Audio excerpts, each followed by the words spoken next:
trouver la vérité dans ce monde qui veut tout oublier. Le seul récit qu'il a annoncé depuis bien des années.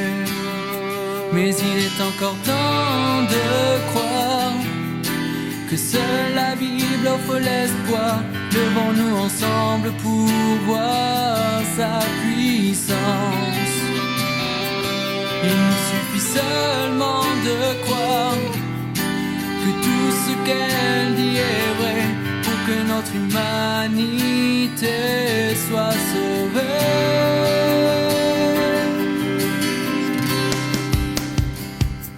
Car elle seule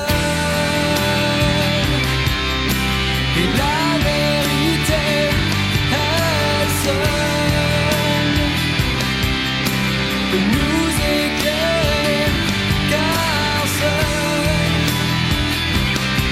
celui qui l'a inspiré peut vraiment nous libérer. Amen, amen. Dieu soit béni. Alléluia. Oui, ce matin, j'ai le lourd service ou la lourde responsabilité d'apporter la parole de Dieu.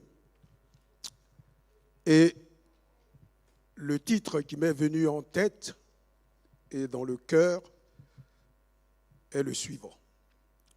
Mes relations influencent ma vie. Mes relations influencent ma vie. Mais quand je dis mes relations, voyez ça au sens large, sans limitation. Tout ce que vous fréquentez, tous ceux avec qui vous vivez, tous ceux avec qui vous travaillez, etc., à un moment ou à un autre, ils vous transmettent quelque chose. Si vous n'êtes pas vigilant, ils vont vous transmettre le mauvais.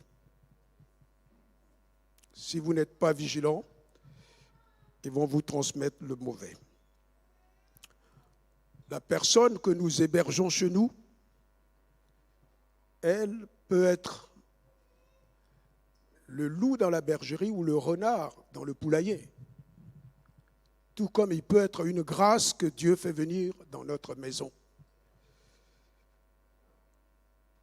Les bénédictions, les problèmes, chacun de nous a son lot. Chacun de nous. Souvent on dit on a hérité de nos parents quelque chose. Oui, ce quelque chose-là, s'il n'est pas réglé, on l'emmène déjà quelque part, où que nous allions. Vous vous souvenez d'un certain Joseph dans la maison de Potiphar? Bien qu'il ait été vendu par ses frères, la Bible dit dans la maison de Potiphar, lorsqu'il était dedans, cette maison prospérait. Cette maison prospérait. Il était esclave, on l'a acheté comme une vulgaire marchandise. Mais comme la grâce de Dieu est sur lui, celui-là même qui l'a acheté, il lui a confié presque toutes les clés de sa maison, de tous ses biens.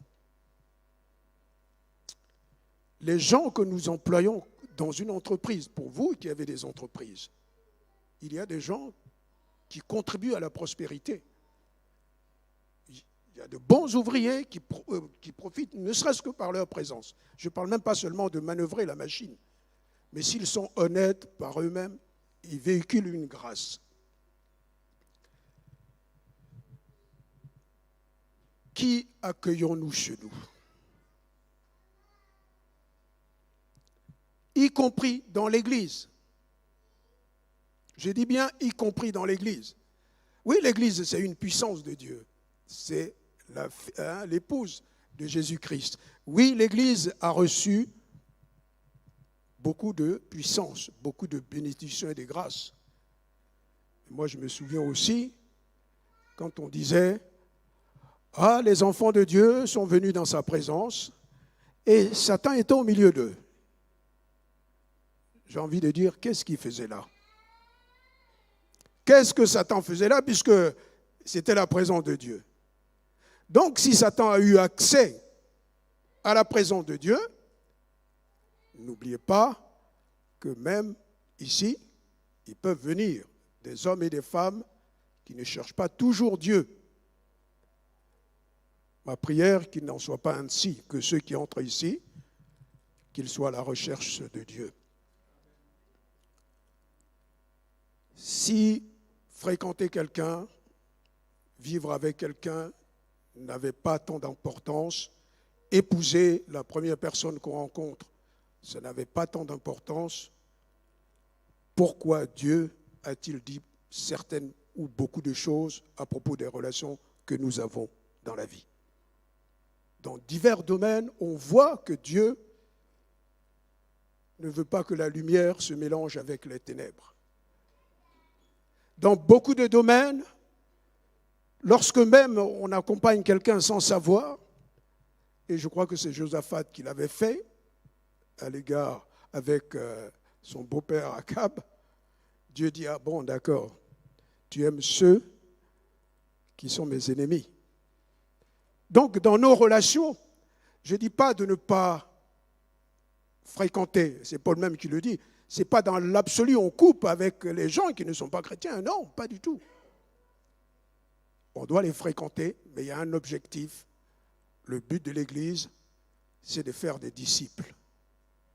Donc, dès l'instant que le projet de l'Église, la mission que Jésus a donnée, confiée à l'Église, c'est de faire des disciples, toute notre démarche doit être annoncer l'Évangile. Les gens viennent à Christ, on les baptise, et puis voilà, on les enseigne pour qu'ils soient solides, qu'ils ne restent pas des enfants spirituels. Donc ce matin, je vais prendre quelques points, 4 points en gros. D'abord, dans les couples.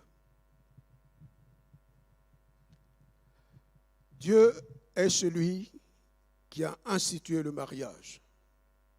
On peut dire ce qu'on veut. Oui, dans ce pays de France, c'est vrai, la loi ne veut pas reconnaître le mariage de l'Église. C'est pour ça qu'on met toujours le mariage de l'administration en premier avant de célébrer. Ça, c'est la loi humaine, on doit obéir. Ça ne nous empêche pas d'aller au ciel, etc. Mais je me retiens lorsque j'entends souvent dire « l'Église ne marie pas ». Alors si l'Église ne marie pas, qui marie? Parce que c'est le même Dieu qui dit « il ne faut pas séparer ce que Dieu a uni ». Qu'est-ce que Dieu a uni si l'Église ne marie pas? Or, l'Église sert Dieu. Donc, dans le couple, Dieu a institué le couple avec des principes. Vous avez vu que je suis noir, et quand on veut épouser une personne blanche, c'est vrai que les parents, ils freinent les 4 fers. Au début, on dit « ah, c'est du racisme ». Oui, il y a un peu de ça peut-être. Mais moi, en grandissant, et quand j'ai eu ma fille, quand elle a voulu se marier, j'ai commencé à me poser des questions. J'ai dit, tu ne m'emmènes pas n'importe qui ici. Pour vous dire tout simplement, quand tu crains Dieu, tu ne veux pas que ta fille que tu aimes, elle soit dans les mains de quelqu'un qui ne va pas l'aimer. Parce que la parole de Dieu nous enseigne que l'homme aime sa femme comme Christ aime l'Église. Donc ma fille ici, je t'ai enseigné déjà au début que il faut que ton mari t'aime, et puis tu vas te retrouver avec une grosse brute, excusez-moi de l'expression. Pour un père, ça va être difficile. Et souvent, le père ou la fille est attaché au père et vice-versa. Donc vous voyez, ce n'est pas toujours du racisme. La Bible dit, je vais vous lire 1 Corinthiens chapitre 7, verset 39. Je les situerai dans leur contexte plus tard. Mariez-vous dans le Seigneur. Je ne lis pas tout le texte parce que j'ai beaucoup de choses. Deuxièmement, les enfants de Dieu se marient seulement entre eux. Deutéronome, chapitre 7, verset 3. Ça, on peut le lire, je peux le lire. Tu ne contracteras point de mariage avec ces peuples, tu ne donneras point tes filles à leurs fils, et tu ne prendras point leurs filles pour tes fils. Amen. Ici, on est dans l'Ancien Testament toujours. Mais Dieu qui envoie son peuple et qui dit, voilà, je vous envoie sur des territoires où des gens, c'est des idolâtres, etc. Vous savez l'alliance qu'il y a entre nous. Alors n'allez pas prendre des filles qui vont vous détourner de votre Dieu. Mais quand Dieu le dit, ce n'est pas une haine pour les gens, c'est aussi une protection pour ses enfants, pour ceux qui ont décidé de suivre Dieu. Je dis souvent à ceux avec qui je discute, Dieu ne se marie pas. Parce que si ce n'est pas un Dieu grec ou de romain, de l'Antiquité, où les dieux ils avaient des épouses, etc. Notre Dieu ne se marie pas. Donc les règles qui sont là sur le mariage, ce n'est pas pour lui, pour son bien. C'est d'abord, avant tout, pour notre bien. Il faut que nous le croyions, pour que nous ne soyons pas tout le temps en révolte vis-à-vis de Dieu. De dire, ah ben oui, mais moi, ça fait un temps, le temps il passe, et puis je ne trouve pas la bonne personne, donc je prends ce qui vient. Oui, mais qui dit que ce qui vient, ce n'est que pour un court laps de temps. C'est-à-dire, tu vas revenir à là où tu aurais dû commencer. Donc, on voit que ce que Dieu fait, il le fait pour nous protéger. Et j'insiste dessus, parce que quand on sait la souffrance des femmes, je ne suis pas femme, hein, je vous dis ça, mais ma mère était une femme. Donc, quand une femme souffre dans les mains d'un homme, je sais ce que c'est. J'ai vu de mes propres yeux. Et j'ai vu aussi des femmes qui allaient demander de l'aide parce qu'elles souffraient. Mais il en est de même pour un homme. Quand tu as une femme qui ne craint pas Dieu, et si jamais, au grand jamais, si elle est sûre qu'elle est belle, alors c'est fichu pour toi. Parce qu'elle va te tourner, tourbillonner, pour te manœuvrer. J'ai fait exprès pour employer ces termes pour que vous-même vous le sachiez. Hein, je ne fais que vous rappeler ou enfoncer des portes ouvertes. Quand quelqu'un est sûr de sa beauté, de sa puissance, il a tendance à écraser les dos tant qu'il ne craint pas Dieu. Mais s'il a en lui la lumière de Dieu, alors il mettra en application cette deuxième loi, hein, dont Jésus parlait en disant « Tu aimeras ton prochain comme toi-même ». Parce que c'est le sens même de l'amour. Quand tu t'aimes et que tu aimes l'autre, je ne suis pas sûr que tu vas te sortir avec une femme qui est en lambeaux, qui est triste, qui a un œil au beurre noir, et tu vas dire « c'est ma femme ». Non, tu ne peux pas. Tu es déjà fier de toi-même.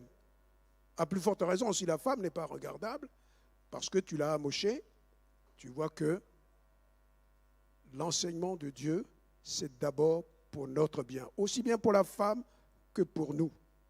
Il faut le savoir. 2 Corinthiens chapitre 6, 14 dit « Ne vous mettez pas avec les infidèles sous un joug étranger ». Le joug étranger, il dit « Car quel rapport y a-t-il entre la justice et l'iniquité? Ou qu'y a-t-il de commun entre la lumière et les ténèbres ?»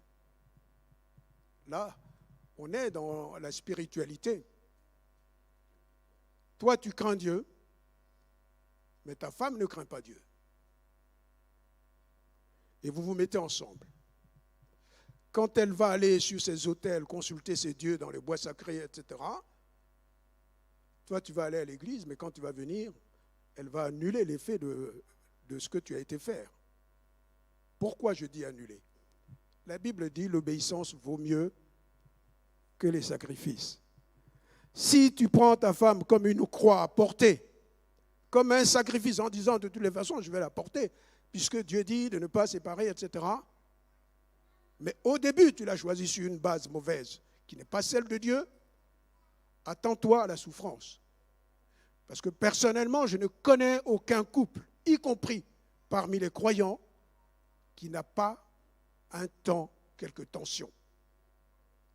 La chance que nous avons, c'est que quand il y a des tensions, il y a l'un qui peut prendre sur lui et invoquer le Dieu qu'ils ont ensemble. Et ce Dieu-là va entendre. Parce que quand on s'est marié, on a mis Dieu au centre de notre union. C'est d'ailleurs ceci qui dit aussi deux valent mieux qu'un. Dès l'instant que vous êtes deux, que vous craignez Dieu, le jour où il y a un qui flanche, l'autre sera là pour le relever. C'est ça l'intérêt de se marier ensemble entre croyants d'une même croyance, je dirais, de la foi chrétienne. Parce qu'aujourd'hui, la tendance, c'est de dire, oh ben, ça c'est du sectarisme, c'est ceci, c'est cela. Oui, je suis noir, je sais ce que c'est que le racisme. Mais il ne s'agit pas de ça. Il s'agit d'avoir quelqu'un sous mon toit jusqu'à la fin de ma vie. Si la personne n'est pas appropriée, qu'elle soit blanche ou noire, tu vas souffrir. La preuve, il y a des divorces dans les couples de blancs, comme dans les couples des noirs, etc. Donc, ce qui est enseigné là, c'est une profondeur pour notre sécurité. Dès l'instant qu'on va ensemble, on est soutenu, les difficultés, on va les franchir. C'est pour ça aussi, lorsqu'on fréquente les gens, il faut choisir les bonnes personnes. On ne prend pas quelqu'un juste comme ça pour l'avoir dans notre intimité. Parce que vous ne savez pas ce qu'il va véhiculer. Je ne dis pas de ne pas évangéliser tout le monde. C'est de notre responsabilité d'évangéliser tout le monde. Mais les amis, on les choisit. Les conseillers, on les choisit. Moi, un homme de Dieu qui m'a initié, même dans la prédication, il m'a dit, on ne va pas demander des conseils à ses ennemis. Oui, tu as des problèmes, à qui tu vas demander conseil? Mais c'est à ton meilleur ami. Parce que lui, il va te dire les quatre vérités. Même si ça ne te plaît pas, au moins, tu sais que ce qui est sorti de son cœur, si tu vas dormir et tu réfléchis, tu vas dire, tiens, il n'a pas l'habitude de se moquer de moi, c'est un ami sûr, donc je vais écouter ses conseils. C'est ça l'important. Hein?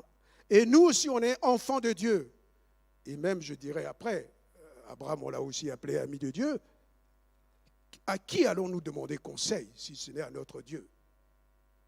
Et notre Dieu nous dit, voilà comment vous devez vous marier. Et nous, on fait autre chose. Non. Que Dieu soit béni. Que Dieu soit béni. Il y a un exemple qu'on prend souvent, 1 Corinthiens 7, versets 13 à 16. Je ne vais pas lire tout, mais je vais lire le verset 16. Ici, je précise le contexte. Il y a deux hommes, un homme et une femme, qui sont mariés. Ils n'étaient pas chrétiens. Ça arrive.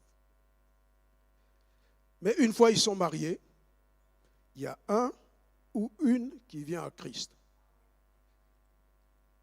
Alors il y en a, ils vont te dire, ah ben oui, mais maintenant que je suis chrétien, je vais me débarrasser, je vais trouver l'excuse pour me débarrasser de celui-là parce qu'il ne croit pas. La Bible dit non. On l'a vu. Hein. C'est Paul même qui le dit. Non. Et d'où cette phrase ou ce verset 16. Car que sais-tu, femme, si tu sauveras ton mari, ou que sais-tu, Marie, si tu sauveras ta femme? On n'est pas en train de dire, tu es un enfant de Dieu, va épouser quelqu'un qui ne croit pas. Ce n'est pas ça du tout. La Bible dit clairement, si vous n'étiez pas croyant et que l'évangile est arrivé jusqu'à vous et qu'il y a quelqu'un qui a été plus rapide que l'autre, en tout cas qui a été plus touché que l'autre et qui est venu à Christ, mais si celui qui n'a pas encore converti veut rester avec sa femme ou avec son mari, mais qu'il reste. Parce que dès que nous avons accepté Christ, il y a une grâce qui est sur nous et sur notre descendance. La Bible dit jusqu'à 1000 générations et plus. Celui qui est à côté de toi, celui avec qui tu as fait des enfants, Dieu ne va pas l'oublier. Dieu ne va pas l'oublier, donc il dit, c'est pour ça qu'on dit, car que sais-tu, femme, si tu sauveras ton mari? Ou que sais-tu, mari, si tu sauveras ta femme? Ça veut dire, toi qui es venu à Christ, c'est ta responsabilité de prier, d'évangéliser celui-là qui est à côté de toi, qui n'est pas converti, jusqu'à ce qu'il vienne à la bénédiction que tu viens de découvrir. J'ai envie de dire, on donne le meilleur, ce que nous jugeons meilleur, on le donne à ceux qu'on aime. Si tu aimes ta femme, tu dois lui donner le meilleur. Si tu aimes ton mari, tu dois lui donner le meilleur. D'ailleurs, souvent les femmes sont douées pour ça. S'il y a moins à manger, c'est le mari qui va manger avant, et puis la femme, elle mangera s'il en reste. J'ai vu souvent ma mère faire ça. Et ça m'a souvent marqué. Que Dieu nous entende et qu'on soit dans la présence de Dieu, que lorsque nous nous marions, je ne vais pas m'étaler beaucoup sur ce sujet, parce que le temps file.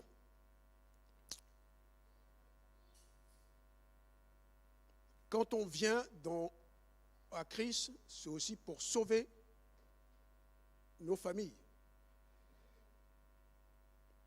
Crois-tu au Seigneur Jésus et tu seras sauvé, toi et ta famille. Donc là, toujours, on entre dans les choses de Dieu. Dieu, il sait pourquoi il fait ses principes. Si tu viens à Christ, alors dis-toi que tu viens d'être à la porte ou la fenêtre pour le reste de ta famille. À commencer par tes frères et sœurs ou même tes parents, s'ils sont vivants, sans oublier tes propres enfants, bien sûr. Jésus a donné l'exemple. Il a son ministère, il a commencé avec les tribus de son peuple. Il a commencé avec les tribus de son peuple. Donc, voilà, lorsqu'on se marie, n'oublions pas qu'on influence aussi la personne qu'on a épousée, mais qu'elle nous influence. Regardez les couples qui ont vécu longtemps ensemble. Peu importe leur couleur de peau, ils déteignent l'un sur l'autre. On a l'impression qu'ils sont des jumeaux ou quoi, ils ont les mêmes mimiques, ils sont ensemble, etc. Ça, c'est juste le côté apparent. Mais le reste, la femme sait déjà, avant que tu n'ouvres la bouche, ce que tu veux. Et vice-versa. Que Dieu nous entende, en tout cas qu'on entende la voix de Dieu, de choisir selon les normes de Dieu, pour ceux qui ne sont pas mariés, la femme ou le mari dont tu rêves. Je dirais, passe commande auprès de Dieu. Si Dieu te le donne tel qu'il est, ne regarde même pas d'autres choses. S'il craint Dieu, qu'il est droit, etc., et que tu avais prié que Dieu te donne quelqu'un qui craint Dieu, prends-le, tu vas le façonner, si c'est que pour les détails, pour l'habiller, etc. J'ouvre juste une petite parenthèse. Ma femme, quand je l'ai rencontrée, elle n'avait pas de boucle d'oreille, elle n'avait pas les oreilles percées. Curieusement, en bon africain, ce que j'ai regardé en premier, ce sont ses oreilles. J'ai dit, mais tiens, tu n'as pas de boucle d'oreille. Mais j'ai dit ça vraiment spontanément, mais elle, ça l'avait touchée.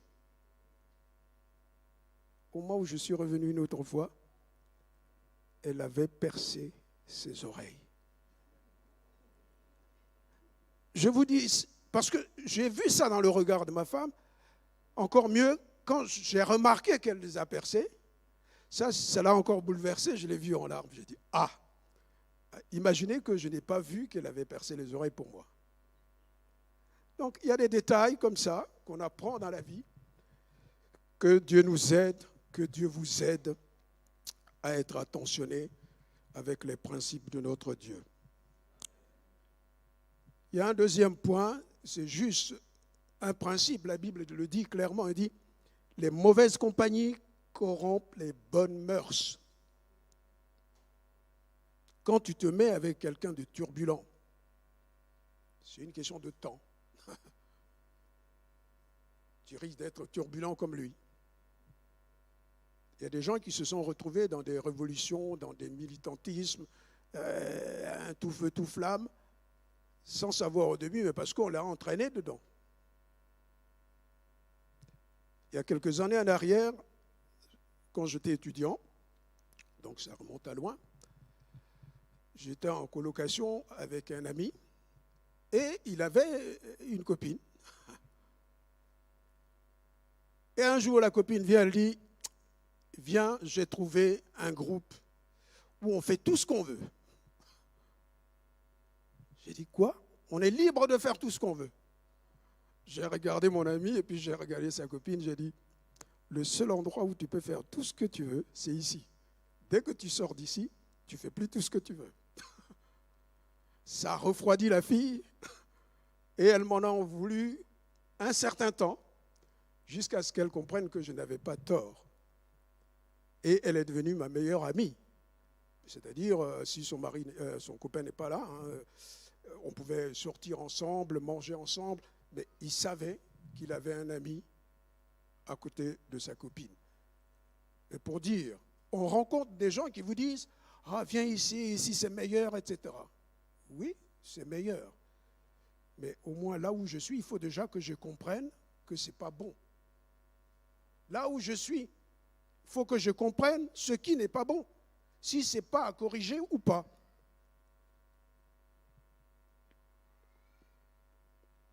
La Bible dit, on ne se moque pas de Dieu. Ce qu'un homme aura semé, il le récoltera ou il le moissonnera. Les agriculteurs le savent mieux que tout le monde, que la meilleure chose qui puisse leur arriver, c'est de récolter ce qu'ils ont semé. S'ils ont mis du blé en terre, au final, il faut qu'ils aient du blé, pas des pommes de terre. Donc, la meilleure des choses qui puissent nous arriver dans nos relations, c'est l'influence que les gens qu'on a choisis vont avoir sur nous. Si je choisis quelqu'un déjà turbulent, quelqu'un à problème, et j'espère qu'un jour, on sera bon, peut-être on va terminer en prison. Peut-être on va terminer en prison. Je dis cela parce que ce sont des principes que la Bible enseigne comme ça, mais souvent nous, on dit « Ah ben, c'est trop dur, c'est ceci ». Oui, c'est dur, mais ce qui est encore plus dur, c'est quand tu ne fais pas ce qui est éprouvé, ce qui a fait sa preuve et qui vient de Dieu, la conséquence sera devant. Je prends l'exemple de l'agriculteur. Il veut avoir des pommes de terre et il met du blé en sol. Et il attend des pommes de terre. On va appeler son psy. On va dire, il y a un gros problème. C'est que lui-même, c'est lui le problème. Donc si on choisit déjà la mauvaise personne pour la transformer en route, on fait fausse route.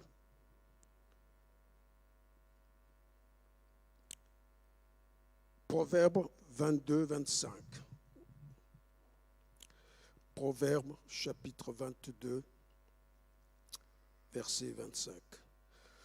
De peur que tu ne t'habitues à ces sentiers et qu'ils ne deviennent un piège pour ton âme. Quelqu'un de mauvais avec qui on marche, il devient un piège. Il devient un piège. Qu'il n'en soit pas ainsi pour vous, par la grâce de Dieu. Je vois que l'heure file. Je ne vais pas être long là-dessus. Il y a aussi des faux docteurs. Il y a des faux docteurs. Ce n'est pas parce qu'un homme vient devant toi et qu'il dit « Je suis docteur de la loi » qu'il est vraiment docteur de Dieu. Parce qu'il y a des docteurs, hein, dans la société, il y a des docteurs. Il y a des docteurs en philo, il y a des docteurs en d'autres choses. Mais quelqu'un qui est de Dieu, on le verra à ses fruits. Si nous-mêmes, on ne met pas en action notre libre arbitre pour examiner toutes choses, comme la Bible le dit, on aura des soucis. On va à tout vent de doctrine. Aujourd'hui, Facebook et YouTube nous aident dans ce sens. On écoute beaucoup de gens. On prend tout comme des miracles venant de Dieu. Mais laissez-moi vous dire, la Bible dit aussi, dans les derniers temps, il va y avoir tellement de prodiges de l'adversaire que même des gens qu'on pensait qu'ils n'allaient pas chuter puissent être entraînés. C'est pour cette même raison que Dieu a dit aussi que dans les derniers temps, le Saint-Esprit sera étendu sur toute chair. Pourquoi ? Pour qu'on ait la couverture nécessaire, pour qu'on exprime la puissance nécessaire, pour que cette fois-ci, ça soit puissance contre puissance. Parce qu'on peut connaître l'Évangile, hein, on peut connaître la Bible, mais si on n'a pas l'onction de Dieu, on n'a pas le Saint-Esprit qui nous équipe de la puissance de Dieu, on aura du mal à juger bien les choses. On va penser, ah ben il fait des miracles, c'est un homme de Dieu. Non, tous les miracles ne sont pas de Dieu. Tous les miracles ne sont pas de Dieu. Que Dieu nous préserve de tout cela. Que Dieu nous préserve de tout cela. Le troisième point, le troisième chapitre donc que j'ai mis ici, la Bible parle des faux frères. Il y a des gens qui ont l'apparence d'être des frères. On dit toujours mon frère, mon frère, mon frère. Oui.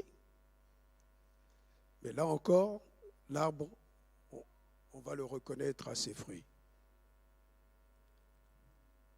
Je vais m'attarder un peu là-dessus. 1 Corinthiens chapitre 5, versets 10 à 11.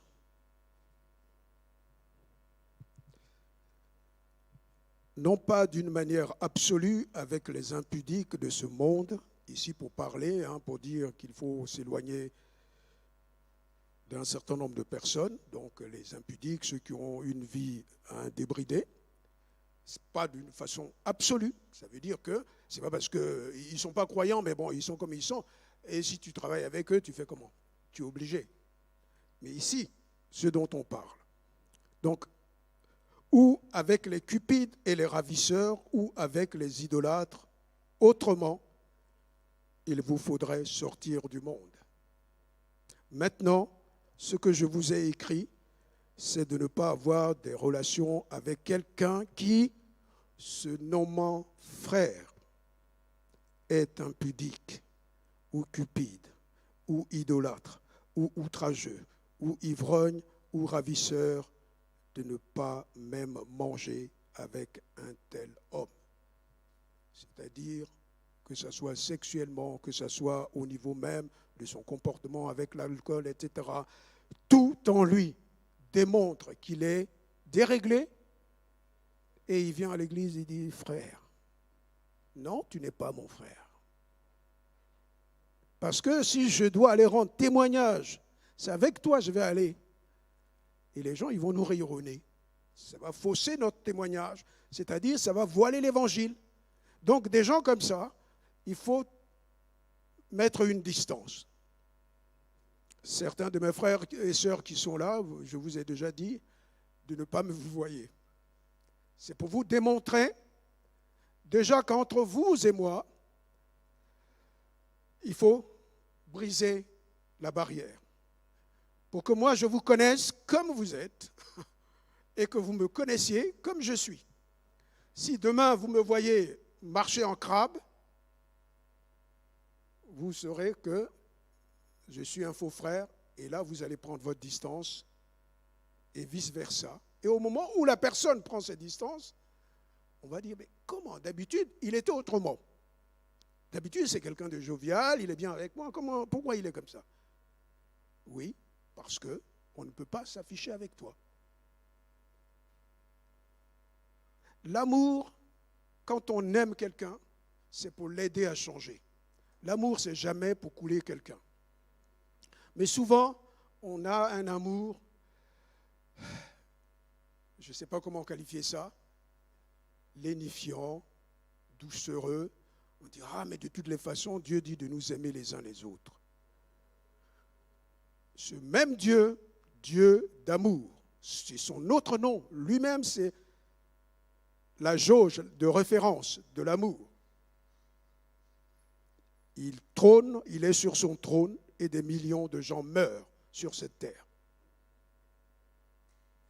Dieu d'amour, c'est le même qui a dit à Moïse qu'il allait ravager. Il y a plus de 100 000 personnes qui sont mortes dans le désert.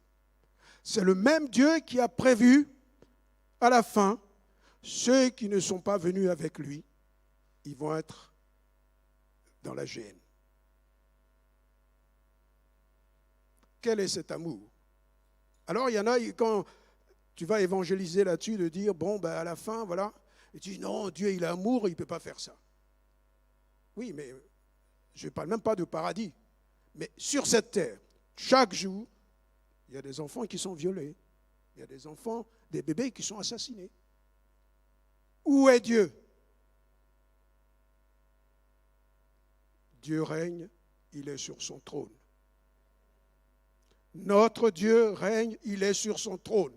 Et c'est lui la référence de l'amour. Et notre amour, ce n'est pas nous autodétruire. Jésus, il a accepté de mourir. Il a accepté pour que nous soyons sauvés.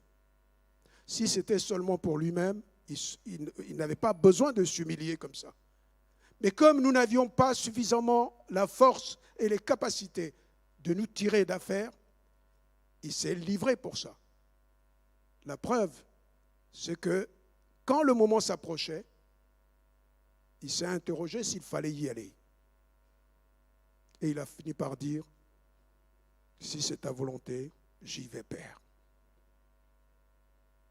C'est-à-dire, c'est jamais aisé, c'est jamais agréable de souffrir. Et surtout, si quelqu'un cherche à vous embarquer dans des situations où elle-même, elle sait où elle vous envoie, mais vous savez que c'est mauvais. Vous lui avez dit longtemps, c'est pas bon, c'est pas bon, c'est pas bon. Et il y va. Vous avez prié, comme Dieu a dit à son prophète à propos de Saül. Arrête de prier. J'ai trouvé quelqu'un d'autre. C'est Dieu qui dit ça. Le roi qu'il a mis à la tête du peuple. Comme le roi, il a montré par son comportement qu'il n'était pas fiable, Dieu l'a abandonné. Et ce roi, il va mal mourir. Il va mal mourir, lui et son fils. Et là encore, c'est une parenthèse, puisque j'ai parlé de Jonathan. Souvent, on dit, mais Jonathan, c'était l'ami de David. Pourquoi Dieu, il a tué en même temps? Oui, mais quand on lit, on s'aperçoit que le père, donc Saül, il a dit à son fils, tant que David sera vivant, ton trône, ta succession, là, c'est fichu. C'est-à-dire, il a mis dans la tête de son fils que pour que lui, il soit le successeur au trône de son père, David ne devrait pas vivre. Imaginez-vous, 30 secondes, que Dieu fasse périr que le père. Et il laisse le fils vivre. Le père a ses partisans. Le fils a ses partisans qui veulent aussi que c'est à toi le trône. Est-ce que la vie de David n'était pas en jeu? La vie de David est en jeu. Quand on voit les choses de Dieu, demandons à Dieu de nous donner le temps et le discernement des choses pour qu'on ne dise pas toujours « Ah, mais Dieu, ce n'est pas juste, un tel, il est mort. » Oui, mais si c'est un obstacle au plan de Dieu, si c'est un obstacle au plan de Dieu, Dieu peut l'enlever. Et je viens, encore là, je reviens sur les familles.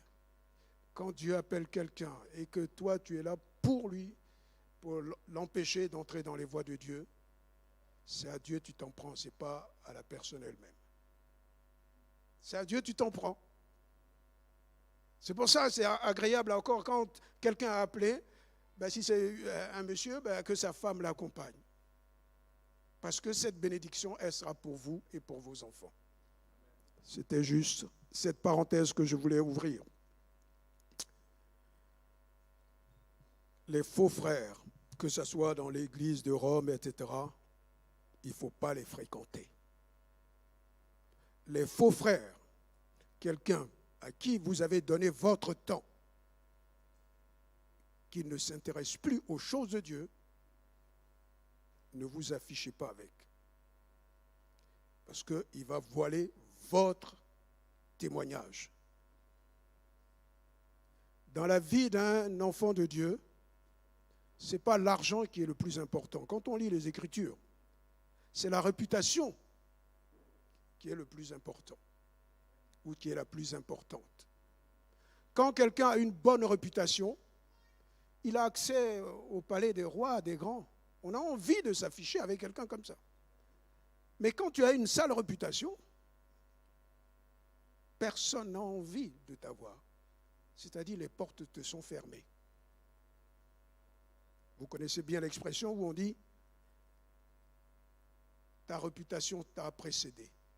Quand on dit ça, ça veut déjà dire « oui, on a entendu parler de toi, c'était bien ». Vous vous rappelez Samuel quand il a voulu aller oindre David, il a dit « mais Dieu, comment je vais y aller ?» Parce que dès qu'ils vont me voir, ils sauront que quelque chose se passe là. Dès qu'ils vont me voir, ils vont dire « celui-là, il ne se déplace pas pour rien ». Vous voyez donc, nous traînons nos réputations. Tant qu'à faire, il faut bien polir les nôtres. Il faut bien cirer vos réputations, il faut bien les nettoyer, il faut les entretenir. Ce n'est pas de l'orgueil. L'orgueil, c'est ignorer Dieu. L'orgueil, c'est ignorer l'autorité que Dieu a placée au-dessus de vous. L'orgueil, c'est croire que tu es le meilleur et que les autres, c'est des moins que rien. Mais quand on prend soin de sa vie, quand on prend soin de sa conduite, ce n'est pas de l'orgueil. Parce que vous verrez après, c'est les gens même qui viennent vers vous. Je donne mon témoignage. Autant je suis à l'église, autant je suis dans la vie publique où je fréquente d'autres personnes. Tout ce qui s'est passé, j'ai milité, même ici dans la ville, etc. Mais souvent, quand il y a des problèmes qui se posent, on prend le téléphone, on m'appelle. On prend le téléphone, on m'appelle. La première fois où je devais parrainer un groupe, il y avait des conflits. Et on m'appelait.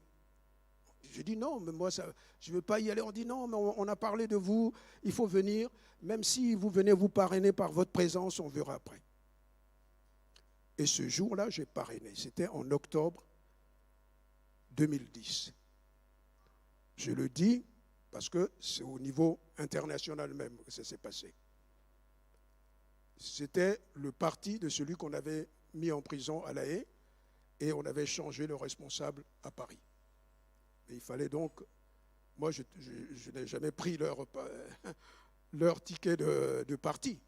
Mais quand je suis arrivé dans l'auditoire, il y avait des gens, donc le parrain était là, je suis venu, on m'a présenté, etc. Et j'ai pris la parole. J'ai dit le problème qui est là, et il s'agissait de la Côte d'Ivoire. Les hommes qui ont attaqué votre homme, ils sont hyper puissants. Ils sont plus puissants même que vous n'imaginez. Mais moi, je connais quelqu'un de plus puissant. Et j'étais devant eux, tout seul, et je dis, c'est mon Dieu. Et je dis à l'auditoire, c'est une expression qui existe en Afrique pour ceux qui sont là, entrons en brousse pour que nos hommes soient libérés. Et c'est ce qu'on a fait. Entrer en brousse, c'est de se chercher, c'est de prier, c'est d'entrer en bataille. Mais quand tu rentres en brousse, pour ceux qui sont idolâtres, c'est dans le bois sacré. Et pour moi, l'enfant de Dieu, c'est dans ma chambre où je dois parler sur les événements. Aujourd'hui, ceux qui étaient à La Haye, bon, il est parti, plus ou moins, bon, mais il est parti. Il est rentré au pays. Dieu a honoré. Mais je n'étais pas le seul, mais je vous donne cet exemple parce que j'ai été au premier plan. Il n'y a pas encore longtemps, on m'a appelé aussi pour une autre chose. Vous êtes des enfants de Dieu, le monde aura besoin de vous. Vous êtes des enfants de Dieu, nous sommes des enfants de Dieu, le monde aura besoin de nous. Il faut qu'on le garde en tête.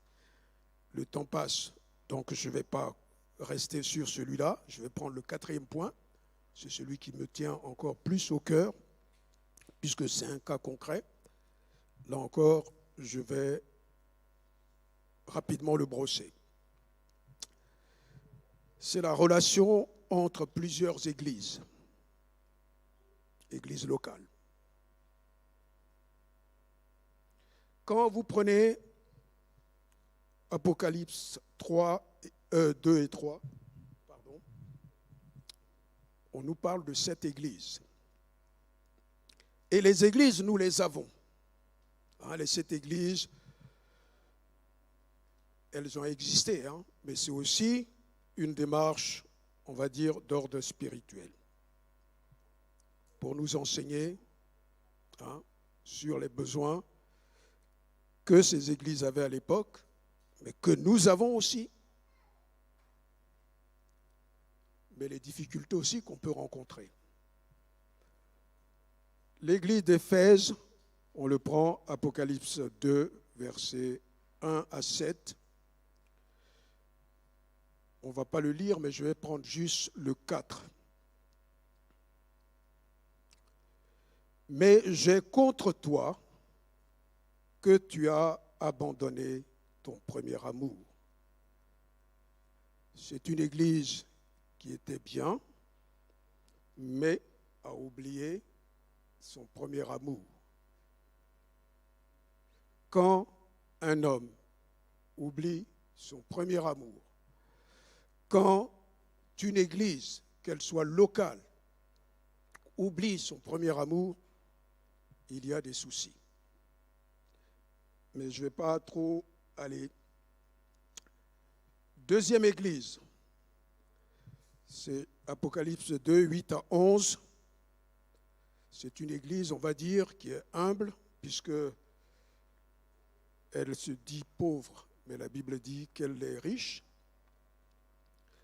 Mais au verset 10, Dieu le dit, ne crains pas ce que tu vas souffrir. Voici, le diable jettera quelques-uns de vous en prison, afin que vous soyez éprouvés, et vous aurez une tribulation de 10 jours. Sois fidèle jusqu'à la mort, et je te donnerai la couronne de vie. Amen. C'est Dieu qui parle à une église locale de cette façon. C'est l'église de Smyrne. Troisième église de Pergame. Je vais prendre Apocalypse 2, c'est versets 12 à 17. C'est une église qui est infiltrée, on va dire, par les œuvres de l'ennemi. Donc c'est une église hérétique, c'est-à-dire avec des fausses doctrines, et on dit même qu'il siège sur le trône, là où l'église se trouve, c'est là où est le trône de Satan. Alors que dit Dieu ici? Repens-toi donc, sinon je viendrai à toi bientôt et je les combattrai avec l'épée de ma bouche. Repens-toi. L'église de Thyatire, Apocalypse 2, 18 à 29, mais je prends le verset 20. L'église en son sein, il y a cette fausse prophétesse, il dit, mais ce que j'ai contre toi, c'est que tu laisses la femme Jézabel, qui se dit prophétesse, enseigner et séduire mes serviteurs pour qu'ils se livrent à l'impudicité et qu'ils mangent des viandes sacrifiées aux idoles. Amen.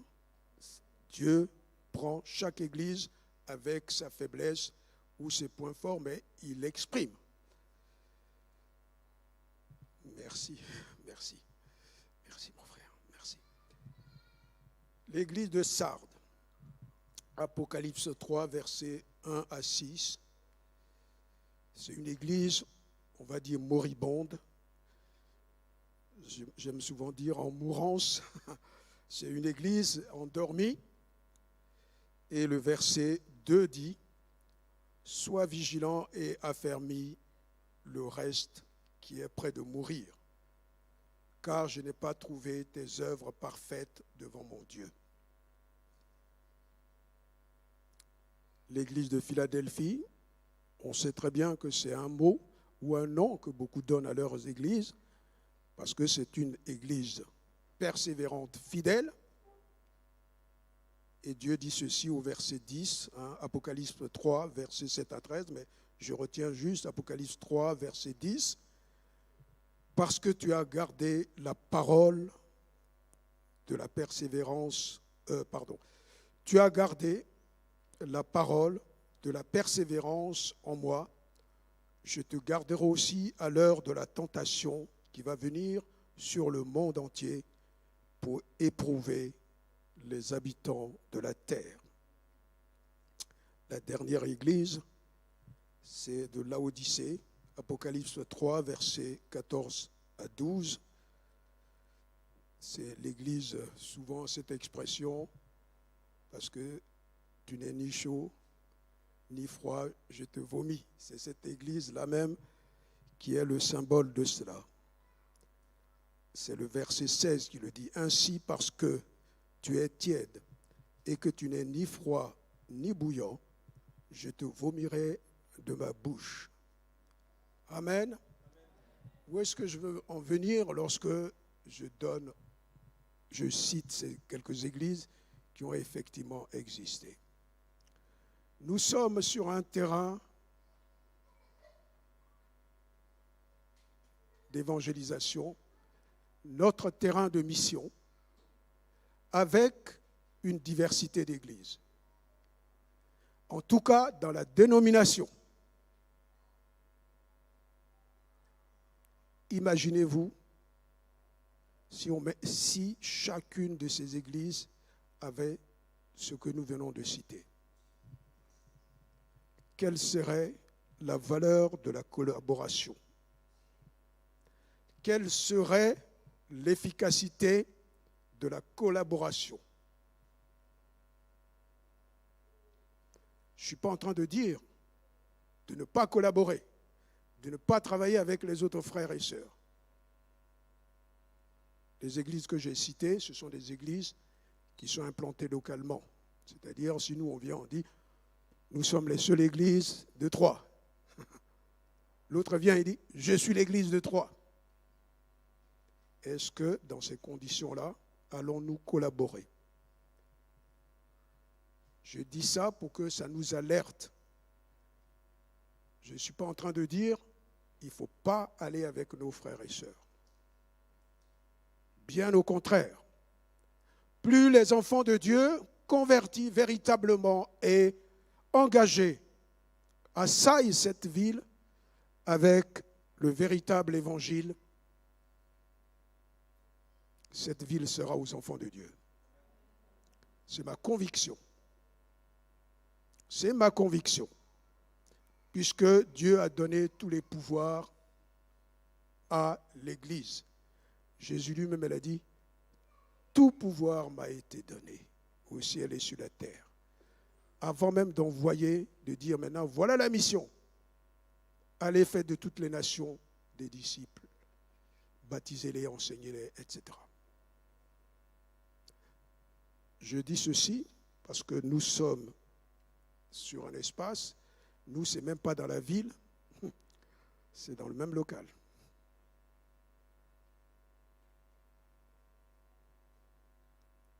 Donc, l'Église doit se mettre à genoux pour que justement les frères et sœurs arrivent à s'harmoniser.